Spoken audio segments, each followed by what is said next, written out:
Hello, this is Ryan Ellis joining you once again to talk with the legendary Lee Canady. Good to see you. How you doing? Fine, thank you. There is a social media website taking the world by storm, getter.com. I'm on there. My handle is @PrayForRyan. Very simple. Simply put, I've used it to focus on Lee Canady videos. One of them I posted got a notice from a fellow legend of Motown fame. We'll call him Michael. He was so gracious to comment on one of the videos that I read it out last week, and Lee was pleased by it. I sent that same video to the original commenter, Michael. He has since sent a photo of himself from back in the day. I'm going to show you, Lee, see if you recognize him. He even said a story that involves you. You know the phrase, too good to check?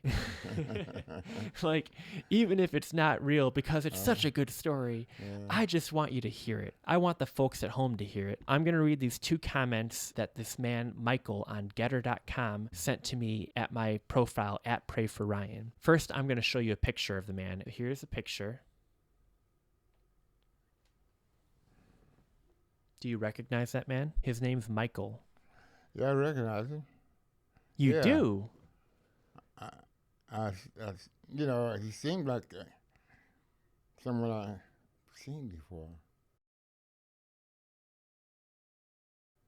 All right, well, maybe you'll recognize him more when I read his comment, but you do recognize him somewhat. Yeah. That's great. I'm going to read you what he wrote online Okay. on Getter. He was so generous to write 2 comments along with sending this picture. Thank you, by the way, Michael. Yeah, From okay. Lee and I, we appreciate it. It sounded like a face that I've known. It seemed like I've seen it before, you know? This is exciting. Now, this is written from Michael to Lee. I played in many Motown clubs mid to late 60s. Some were fancy and others were well worn. Once at Phelps Lounge with Wilson Pickett in town, and post-gig an occasional visit to Ajax Social Club on Woodward, Wilson, and Claremont in the summer of 1965. Right. That was called the Cave. Is that what you just said? Ajax Social Club on And we would call it the Cave on Woodrow Wilson. That's the one I was trying to think of when I was talking to you. Hal McKinney, everybody would go to that club and play, you know.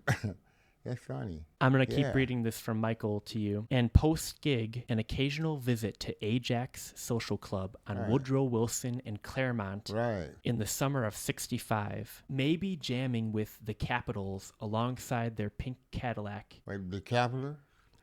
Ollie McLaughlin owned the Capitol Records. And he had a Cool Jerk. That's the same guy? Cool Jerk. In fact, the people, I just saw this picture.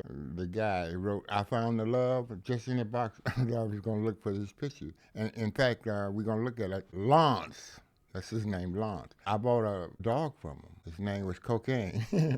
A dog's name was Cocaine? Was that a wild American dog? Eskimo dog. He's white, you know. It's funny. I'm saying. Yeah, I bought him as a little bitty puppy. I took him home in my bosom, and I named him Cocaine. He liked it, but anyway. Wait, he liked cocaine or he liked his name? Yeah, he liked cocaine. Wait, cocaine had cocaine? Yeah, huh? Cocaine did cocaine? If he found it.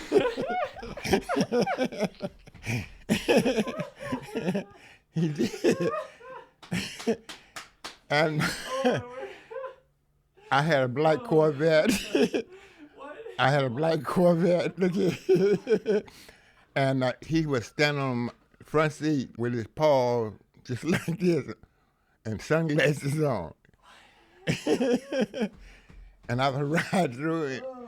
And he was, someone stole him, you know? Wait, they stole the dog? Yeah. Huh. First, my Corvette got stolen. So, this is when I just thought about it happened like this. I'm sorry, you're in the apartment. I'm stomping. Look, my last car was a 93 Corvette. It got stolen. So, I had to walk to the store to get the food for the dog because my Corvette just got stolen, you know. So when I got back, it was about 10 o'clock in the morning. Yeah. And I walked to the store to get my dog some food. When I got back home, see, my yard was fenced in. You live in a nice neighborhood, too. Well, I was on Burns and Gratiot, really. Okay. It was nice.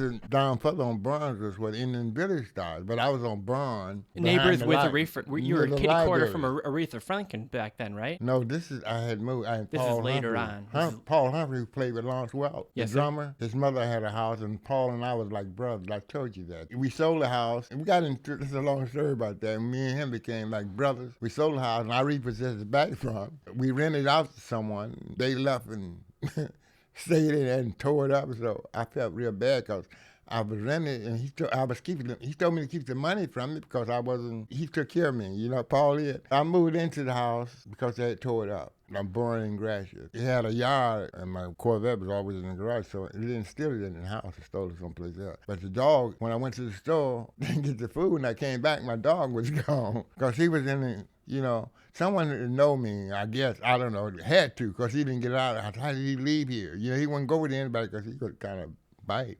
a little bit, you know. I never seen him since. But, I never had another pet, but his name was Cocaine. And when I was riding around, he was sitting in the front with his paws on the front seat. He had on sunglasses, and he would ride.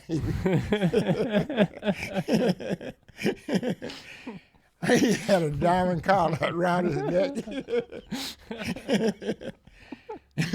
And if you touch him, he didn't want you to touch it.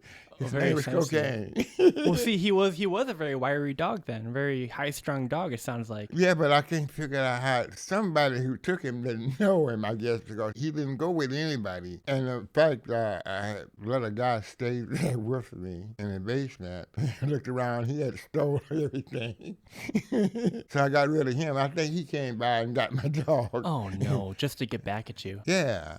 I put him, I don't know, but my dog, because they had to go on the porch and jump down in there and pick him up and take him out of there. And he won't go with anybody. That blew my heart because I didn't know what happened to him. You know, I looked, he couldn't have gotten out of the backyard, but he missed, and I never had another pet. Yeah. But anyway, I bought him from Lawrence, the people who had Capital Wreck, the girl, I can call her name right now. She's a singer, the Cool Jerk. Oliver McGottry on the group, the guy you talking about, you know, he was with the crew Capital. That's funny. What a small world. I told you.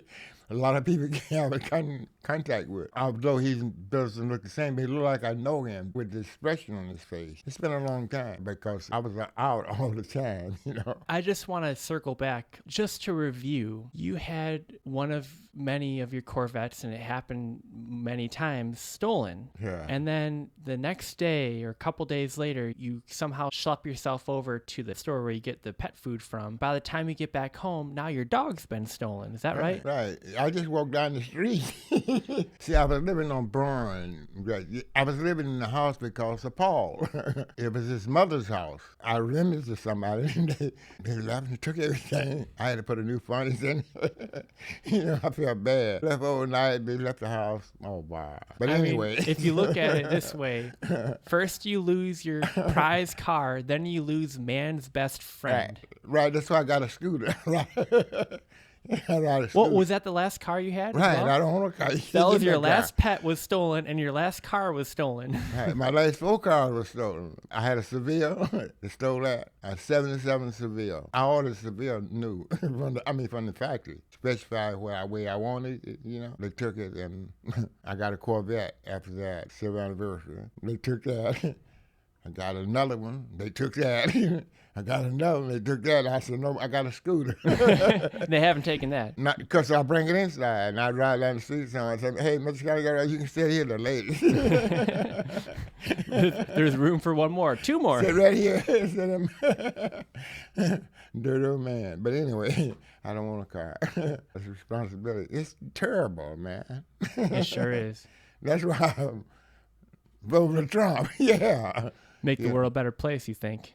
You think Donald Trump would help fix the country? Of course. No doubt about it. It was better when he was in, you know? No doubt about it.